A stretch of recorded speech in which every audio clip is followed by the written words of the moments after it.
in the Clouds with Gustibus and the Lost Voice.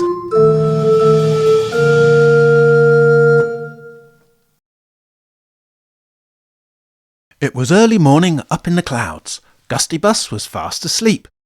He was all tucked up in the covers and feeling as comfy as could be. But all of a sudden, there was a terrible noise. Dankle, clankle, dankle came the loudest sound he had ever heard, and it was coming from right underneath his bed. With a start, Gustibus sat bolt upright, and pulling the covers all the way up to his nose, he cried, What was that odd beclankering? I don't like the sound of that. Red Kite yawned and stretched out her long tail, but then a puzzled look slowly passed across her face. She wondered what was going on. The sun is on his way up, she thought, but there hadn't been a peep out of Cloud Cuckoo yet. Cloud Cuckoo always let you know what time it was.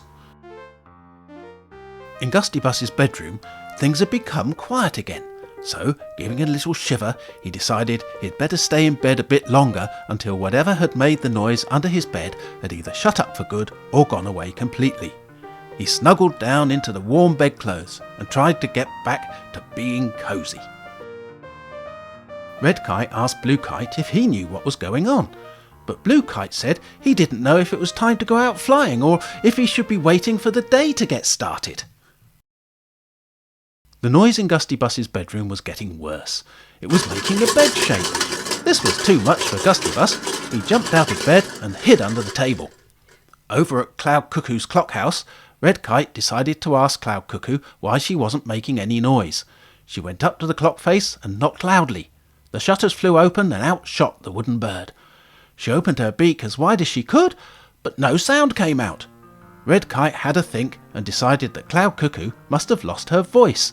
She promised to go and find it and rushed off to start looking. But she soon realised she didn't know what a voice looked like. First she went to Pampero's balloon because Pampero keeps all sorts of things and she has so much stuff inside that it is anybody's guess how the balloon stays in the air. After looking in the kitchen drawers and the bathroom cabinet, she started looking in the large chest that Pampero keeps in her sitting room. Suddenly, she pulled out an old pink envelope and held it up in the air. She decided that this was a voice and that it would get Cloud Cuckoo back to normal. She whizzed down to the village cloud, and in no time was across to the silent clock house. She told Cloud Cuckoo that a voice had been found and she should try it now. Cloud Cuckoo took a deep breath, opened her beak, and moo! She mooed. Gustibus, who had heard Cloud Cuckoo's loud bellow, was now hiding behind the curtains. Now he had to worry about strange noises outside as well as inside.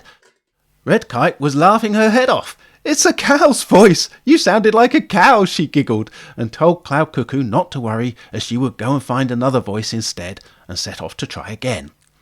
On her way she whizzed past Mr. Drizzle, and Mr. Drizzle wanted to know what all the rushing about was for. Red Kite explained about Cloud Cuckoo losing her voice and giving her a cow's voice by mistake. Well, that explains it," said Mr. Drizzle, and he wondered if she had been practising throwing her voice like a ventriloquist and had thrown it too far. Red Kite soon had another voice for Cuckoo to try, and when they were ready she went "Bah!"